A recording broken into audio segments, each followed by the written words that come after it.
تسبق خطوة الأزمان. اس دور کا جو سب سے بڑا فتنہ ہے اس کو اب نوٹ کیجیے، کیونکہ میں آج مہدی کے بارے میں یا یاجوج ماجوج کے بارے میں یا حضرت مسیح کے نزول کے بارے میں کچھ عرض نہیں کروں گا۔ بقیہ وقت جو میرے پاس اب ہے وہ مجھے صرف کرنا ہے صرف دجال کی وضاحت۔ ان تمام ادوار میں دور الفتن، دور الملاحم، الملحمۃ العظمی، ظہور مہدی، نزول عیسیٰ، یاجوج ماجوج، ان سب میں اس پورے عرصے میں عظیم ترین فتنہ جو ہے اس کا نام قرآن کی زبان میں دجال، حدیث کی زبان میں دجال ہے۔ چنانچہ پہلے تو حدیث سنیے، صحیح مسلم کی روایت ہے، عن عمران ابن حسین رضی اللہ تعالی عنہ قال سمعت رسول اللہ صلی اللہ علیہ وسلم یقول ما بین خلق آدم الى قیام القیامت الى قیام الساعت امر اکبر من الدجال، رواہ مسلم۔ حضرت عمران ابن حسین فرماتے ہیں رضی اللہ تعالی عنہ کہ حضور کو میں نے خود سنا یہ فرماتے ہوئے۔ جس حدیث میں یہ الفاظ آتے سمعت تو میں نے خود سنا، اس میں ایک اور زور پیدا ہو جاتا ہے، ورنہ یہ عن رسول اللہ ہے، اس میں ایک امکان ہوتا ہے کہ حضور سے کسی اور صحابی نے سنا ہو اور ان صحابی نے انہیں بتایا، اس کا ایک امکان پیدا ہو جاتا ہے نظری طور پر۔ لیکن جب راوی کہے، صحابی راوی، سمعت تو میں نے خود سنا، تو گویا کہ اس میں اور تاکید کا پہلو ہے۔ ما بین خلق آدم و قیام الساعہ، آدم کی تخلیق سے لے کر قیامت کے قائم ہونے تک، اب یہ قیامت وہ اردو والی قیامت میں بول رہا ہوں، ساعت جس کو عربی میں ساعت کہیں گے قرآن مجید کی اصطلاح میں، ان دونوں کے مابین دجال کے فتنے سے بڑا فتنہ کوئی نہیں۔ دوسری حدیث سنیے، یہ ترمذی اور ابو داؤد میں ہے، جامع ترمذی، سنن ابی داؤد، عن ابی عبیدہ بن الجراح رضی اللہ تعالی عنہ، یہ جن کو امین هذه الامہ قرار دیا حضور نے، امیر الامت ابو عبیدہ بن الجراح رضی اللہ تعالی عنہ، قال سمعت رسول اللہ صلی اللہ علیہ وسلم یقول، وہ بھی فرماتے کہ میں نے سنا رسول اللہ صلی اللہ علیہ وسلم کو فرماتے ہوئے، انہ لم یکن نبی بعد نوح الا قد انذر الدجال قومہ وانی انذرکموہ۔ حضور نے فرمایا کہ نوح کے بعد کوئی نبی اللہ کا ایسا نہیں گزرا جس نے اپنی قوم کو، اپنی امت کو دجال کے فتنے سے خبردار نہ کیا ہو، تو اے مسلمانوں میں بھی تمہیں خبردار کر رہا ہوں۔ صرف ان دو حدیثوں پر اکتفا کر رہا ہوں، ورنہ اس باب میں آپ کو حدیثیں بہت سی ملیں گی، لیکن بہرحال یہ سمجھ لیجئے کہ دجال کا فتنہ جو ہے وہ احادیث نبویہ کی روح سے تاریخ انسانی کا از آدم تا آخر دم عظیم ترین فتنہ ہے۔ اب سب سے پہلے سمجھیے کہ دجل کہتے کسے، لفظی معنی کیا ہے دجال کے؟ اردو میں بھی یہ لفظ مستعمل ہے، دجل و فریب۔ دجل کہتے ہیں ملمہ سازی، کسی حقیقت پر کسی اور شے کا پردہ ڈال دینا تاکہ انسان دھوکہ کھا جائے۔ تانبے کے اوپر سونے کا پانی چڑھا دیا تاکہ آپ دھوکہ کھا جائیں کہ یہ سونا، یہ دجل ہے۔ اصل حقیقت کو چھپانے کے لیے کوئی فیبریکیشن، کوئی جھوٹ، کوئی افتراء، کوئی غلط بات اس کے اوپر ڈال دینا اس کا پردہ، یہ دجل ہے۔ اب دیکھیے سب سے پہلے تو یہ لفظ آتا ہے احادیث میں جھوٹے نبیوں کے لیے۔ یہ حدیث سن لیجئے، یہ بھی جامع ترمذی اور سنن ابی داؤد کی روایت ہے، وَأَنَّهُ سَيَكُونُ مِنْ أُمَّتِي كَذَّابُونَ ثَلَاثُونَ كُلُّهُمْ يَزْعُمُ أَنَّهُ نَبِيُّ اللَّهِ وَأَنَا خَاتِمُ النَّبِيِّينَ لَا نَبِيَّ بَعْدِي وَلَا تَزَالُ طَائِفَةٌ مِّنْ أُمَّتِي عَلَى الْحَقِّ ظَاهِرِينَ لَا يَضُرُّهُم مَّنْ خَالَفَهُمْ حَتَّىٰ يَأْتِيَ أَمْرُ اللَّهِ۔ یہ حدیث طویل ہے، میں نے چھوٹا سا ٹکڑا اس میں سے لیا ہے، لیکن اس میں ایک طرف تو نوٹ کیجئے کہ خبر دی حضور نے کہ میری امت میں سے 30 کذاب دجال کھڑے ہوں گے جو نبوت کا دعویٰ کریں گے۔ 5-6 تو حضور کے زمانے میں آ گئے تھے متصلاً، وہ مسیلمہ اور نہ معلوم کون کون، ایک عورت بھی، وہ تو وہاں سے جو شروع ہوا سلسلہ، تو قریب ترین ہماری اس سرزمین کے اندر جہاں سے میں نے آج گفتگو شروع کی تھی، قادیانیت کا فتنہ، اور اس کی شدت کا اندازہ کیجئے کہ ابھی تک وہ پھیل رہا ہے، اس کے کہیں سمٹنے کا امکان نہیں ہے۔ اس لیے کہ دیکھیے وہی بات ہے جو کئی جگر نے کہی تھی کہ میں چوٹ بھی کھاتا جاتا ہوں اور قاتل سے بھی کہتا جاتا ہوں، توہین ہے دستوں بازو کی وہ وار کے جو بھرپور نہیں۔ یہ جو آپ نے ان کو غیر مسلم قرار دیا، یہ بھرپور وار نہیں کیا جب تک کہ اس کے ساتھ مرتد کی سزا قتل نافذ نہ کی جائے۔ آدھی بات، کافر تو قرار دیا، لیکن یہ کہ اگر مرتد کی سزا جو اسلامی ریاست میں ہے وہ آپ نافذ نہیں کرتے تو ان کا تبلیغ کا سلسلہ چل رہا ہے، لوگ اب بھی قادیانی ہو رہے ہیں، بہت سے نوجوان ان کے زیر اثر آتے ہیں، ان کا بڑا لمبا چوڑا نظام ہے۔ آج ان کے خلیفہ کا، جھوٹے خلیفہ کا خطبہ CNN سے نشر ہو رہا ہے۔ پورے عالم اسلام میں مسلمان جو ہے، حالانکہ دولت کے وہ انبار مسلمانوں کے پاس موجود ہیں جن کا کہ آپ حساب نہیں کر سکتے، لیکن یہ کہ کہیں مسلمانوں میں سے کسی کے لیے صحیح دین کی تعلیم کے لیے تو کوئی CNN کے اندر آپ وقت نہیں لے سکے آج تک۔ ان کا خطبہ نشر ہو رہا ہے، دنیا میں سنا جا رہا ہے، بڑے بڑے مراکز قائم ہو رہے ہیں۔ ٹورنٹو میں ان کا بہت بڑا مرکز بنا ہے، اب تو وہ انگلینڈ سے اپنا پورا مرکز جو ہے وہ شفٹ کرنے کی فکر میں ہے، اب امریکہ کے اندر وہ اڈے جمانے کی فکر میں، بہت بڑا مرکز ہے۔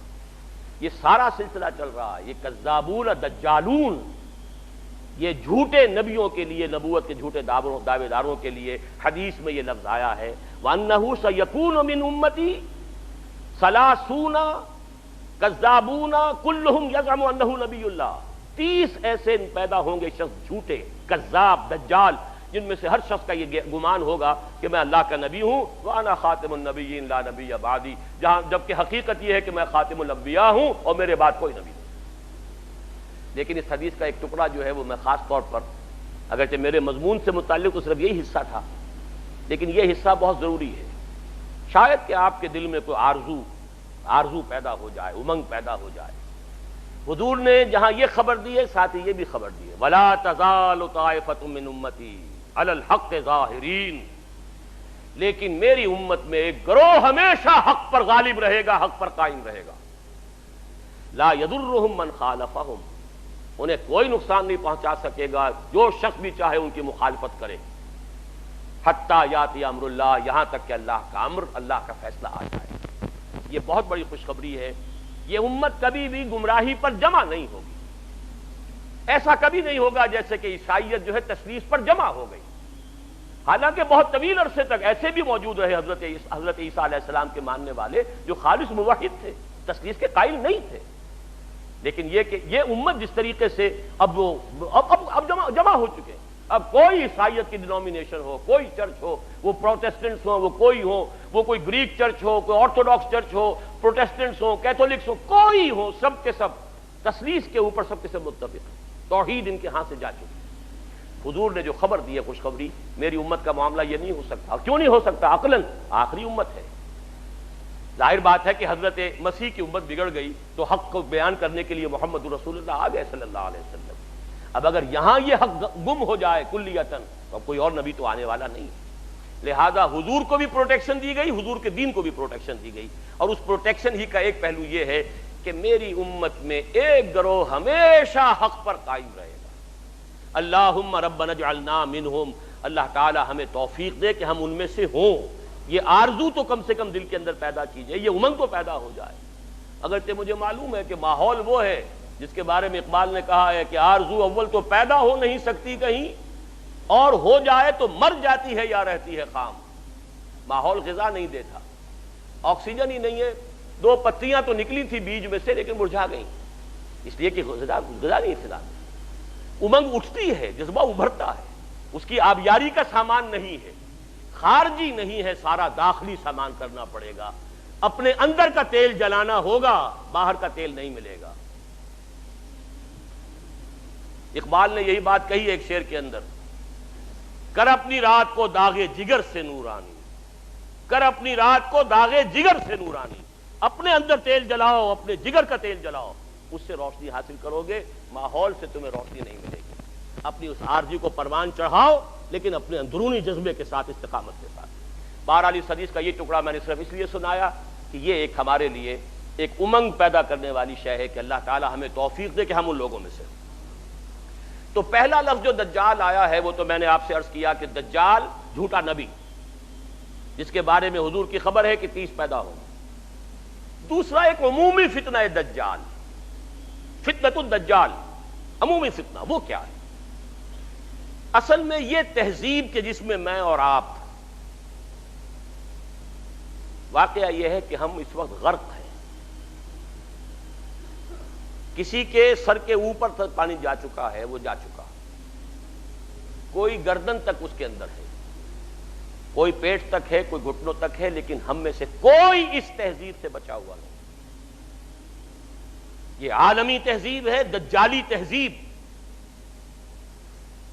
جو شروع ہوئی تھی مغرب سے تقریباً 400 سال قبل، رینائسنس، احیاء العلم. لیکن اس احیاء العلم کے نتیجہ کیا نکلا؟ مادی ترقی، ٹیکنالوجی، سائنس بڑھتی چلی گئی، اور اس درجے بڑھتی چلی گئی کہ عروج آدم خاکی سے انجم سہمے جاتے ہیں کہ یہ ٹوٹا ہوا تارا مہ کامل نہ بن جائے. چاند کو پاؤں تلے روند آیا انسان، اور ابھی نہ معلوم کہاں کہاں کمندے ڈال رہا ہے.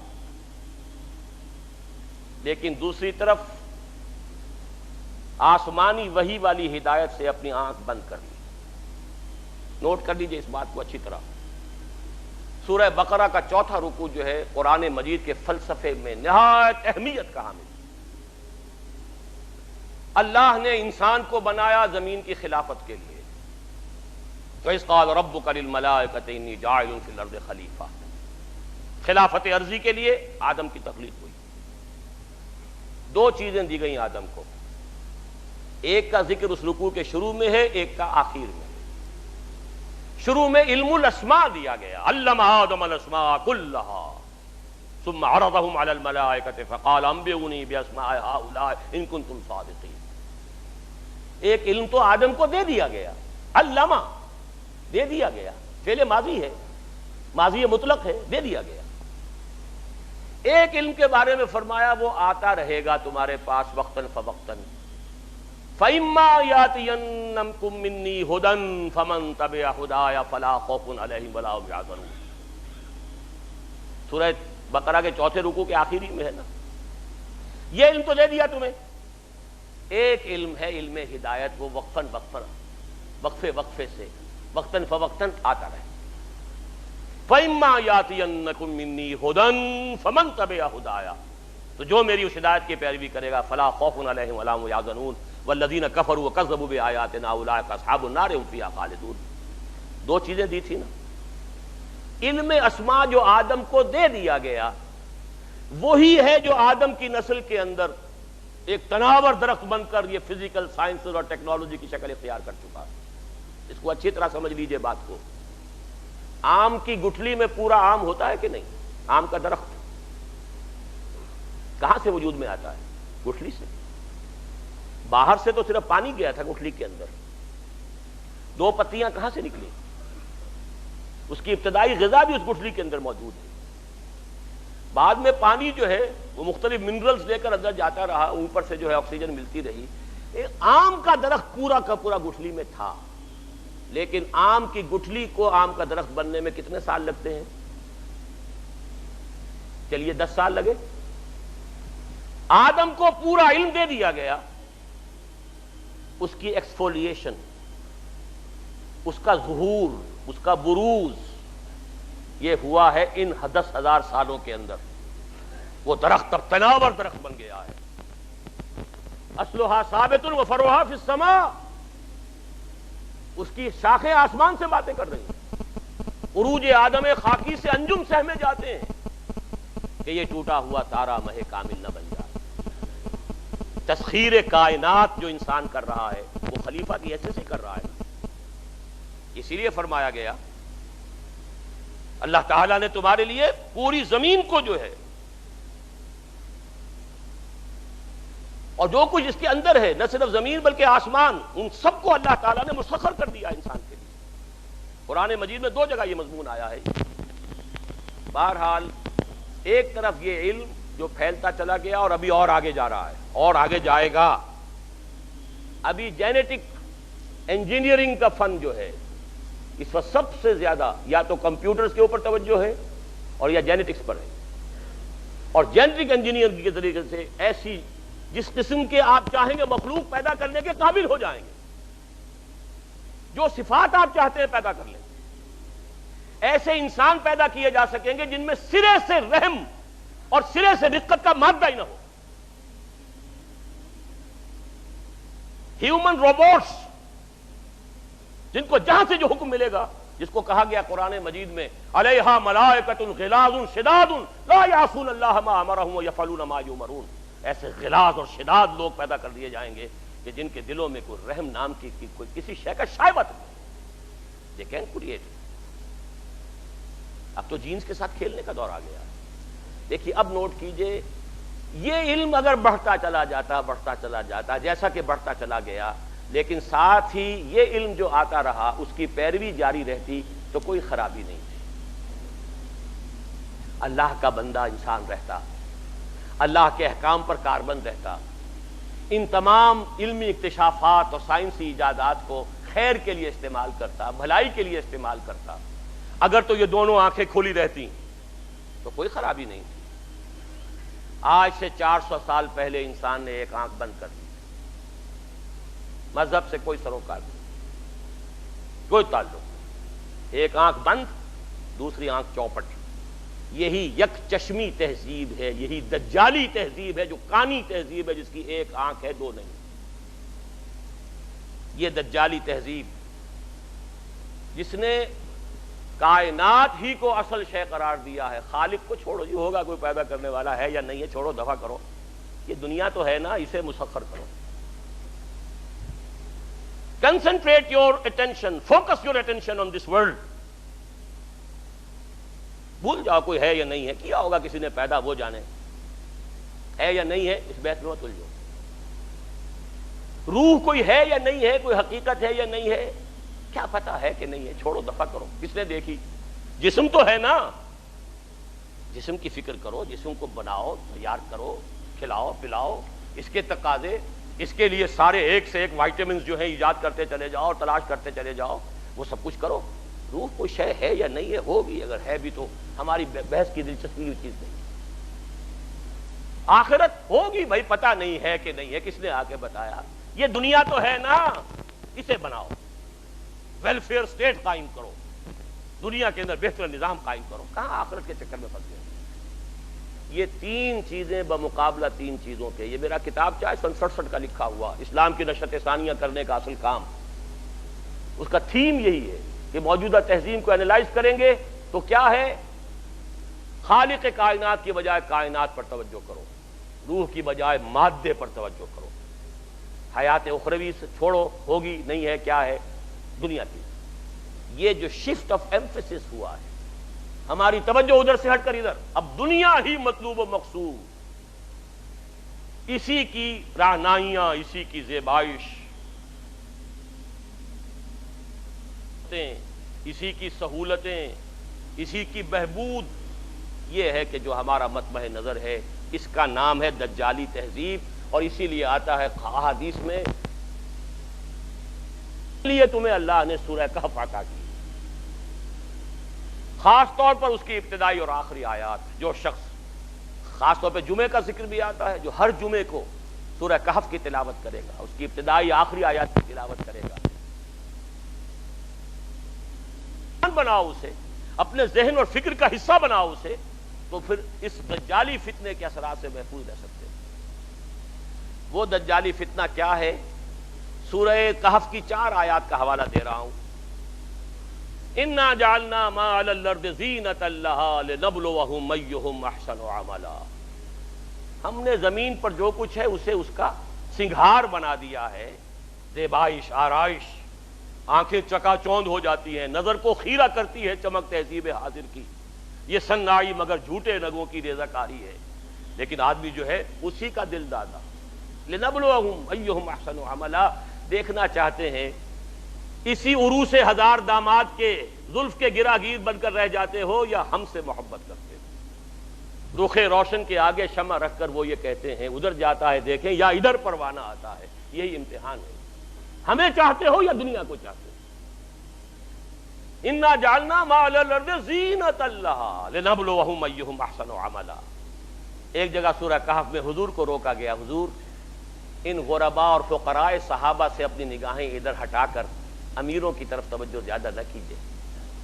ولا تعد عیناک عنہم ترید زینۃ الحیات الدنیا. اے نبی کہیں یہ گمان نہ ہو جائے لوگوں کو کہ آپ بھی حیات دنیاوی کی زینت ہی کو زیادہ اہمیت دے رہے ہیں. یہ مشکل مقامات میں سے قرآن مجید کے میں نے اس کی جو سب سے زیادہ قابل قبول جو ایک تعبیر ہو سکتی ہے وہ میں کر رہا ہوں کہ نبی کہیں ایسا نہ ہو کہ آپ کے اس طرز عمل سے لوگ یہ سمجھیں کہ محمد کی نگاہ میں بھی دولت ہی کی اہمیت ہے, تبھی تو دولت مندوں کی طرف توجہ زیادہ ہے. محمد کی نگاہ میں بھی شاید دنیاوی اقتدار جو ہے اسی کی اہمیت ہے, تبھی تو یہ جو قریش کے سردار آتے ہیں انہیں زیادہ وقت دیتے ہیں. ہم فقراء جاتے ہیں تو ہماری طرف توجہ نہیں فرماتے. ولا تعد عیناک عنہم ترید زینۃ الحیات واصبر نفسک مع الذین یدعون ربهم بالغداۃ والعشی یریدون وجہہ. اے نبی اپنے ان ساتھیوں کی صحبت کے اندر آپ رکے رہیے, انہیں زیادہ وقت دیجیے جو صبح و شام اپنے رب کو پکارتے ہیں, اس کی رحمت کے امیدوار ہیں. ولا تعد عیناک عنہم, ان سے نگاہیں ہٹا کر ان دولت مندوں اور سرداروں کی طرف متوجہ نہ ہو. ترید زینۃ الحیات الدنیا. تیسرے مرحلے پر آتا ہے المال والبنون زینۃ الحیات الدنیا والباقیات الصالحات خیر عند ربک ثوابا وخیر عقبا. یہ دنیا مال اور یہ مال و دولت دنیا, یہ رشتہ و پیوند, بتان وہم و گما, لا الہ الا اللہ. لیکن یہ کہ اسی کی زیبائش آرائش, اسی کی محبت, اسی کی سوچ, دن رات فکر ہے تو انہی کی ہے. المال والبنون زینۃ الحیات الدنیا. اور آخری آیت جو آخری رکوع میں قل هل ننبئکم بالاخسرین اعمالا الذین ضل سعیہم فی الحیات الدنیا وهم یحسبون انہم یحسنون صنعا. سب سے زیادہ گھاٹے اور خسارے میں رہنے والے کون ہیں؟ نبی ہم آپ کو بتائیں. اے نبی آپ ان سے کہیے کیا میں تمہیں بتاؤں سب سے زیادہ خسارے میں کون رہے؟ سوال کا جواب بھی خود ہی. جن لوگوں کی ساری بھاگ دوڑ سعی و جہد حیات دنیا ہی میں بھٹک کر رہ گئی, ساری بھاگ دوڑ, دن رات کی محنت, مشقت, سوچ ہے تو اسی کی, رات کو بھی دن کو بھی, دوڑ دھوپ, ساری فکر فی الحیات الدنیا, واللہ بھٹک کر رہ گئی. انہی توانائیوں سے آخرت کمائی جا سکتی تھی, انہی چیزوں سے جو اللہ نے دی ہیں اللہ کو راضی کیا جا سکتا تھا. لیکن یہ ساری چیزیں کھپا دی دنیا کے حصول میں, بھٹک گئیں. آہ وہ تیر نیم کش جس کا نہ ہو کوئی ہدف ہونا چاہیے تھا اللہ کی ذات, لیکن تم نے پہنچایا, خرچ کر دی یہ ساری چیزیں دنیا کی طلب میں. الذین ضل سعیہم فی الحیات الدنیا وہم یحسبون انہم یحسنون صنعا. یہ ہے وہ دجالی فتنہ جس نے آخرت پر دنیا کا ملمہ کر دیا ہے, ذات باری تعالیٰ پر کائنات کی عظمت کا پردہ ڈال دیا ہے. اللہ سے توجہ ہٹ گئی, کائنات, روح کی بجائے جسم, حیات اخروی کی بجائے حیات دنیا. یہ جو چار ہماری چیزوں کے اندر کہ جو پریفرنسز ہیں, جو ہمارا ایمفیسس ہے, زبان سے مانتے ہیں اللہ کو بھی آخرت کو بھی, لیکن آپ اپنے 24 گھنٹے کے تمام اوقات کا تجزیہ کیجئے, کتنی آپ کی توانائیاں اور قوتیں اللہ اور آخرت کے لیے صرف ہو رہی ہیں اور کتنی دنیا کے لیے ہو رہی ہیں. اقرا کتابک, ہر شخص اپنی کتاب خود پڑھے, اپنا حساب خود لے. اقرا کتابک کفا بنفسک الیوم علیک حسیبا. ہر شخص اپنا حساب خود کر سکتا ہے. 24 گھنٹے شمار کیجئے اس کا کتنا وقت. ہاں ٹھیک ہے, بھلے نفس کا علیک حق پر, نفس کا بھی حق ہے, سونے کے لیے بھی وقت ہونا چاہیے, آپ کی اولاد کا لیے یہ حق ہے. لیکن پھر دیکھیے باقی جو کچھ آپ کے پاس ہے توانائی جو آپ نے لگائی ہے کچھ چیز حاصل کرنے میں, اس کا کتنا حصہ ہے جو اللہ اور آخرت کے لیے صرف ہو رہا ہے, اور کتنا حصہ ہے جو صرف اس دنیا کی amenities, facilities, luxuries, decoration pieces, کتنے پیسوں سے وہ چیزیں خرید کر لا کر آپ اپنے ڈرائنگ روم سے جا رہے ہیں. کہاں پر وتعلو همتي دوما وتسبق خطوتي الأزمان فوقتي لا أضيعه بما يفضي إلى الخسران وكفي لا يفارقها أداء البر والإحسان ولا تدري شمالي عن يميني إنه الكتمان.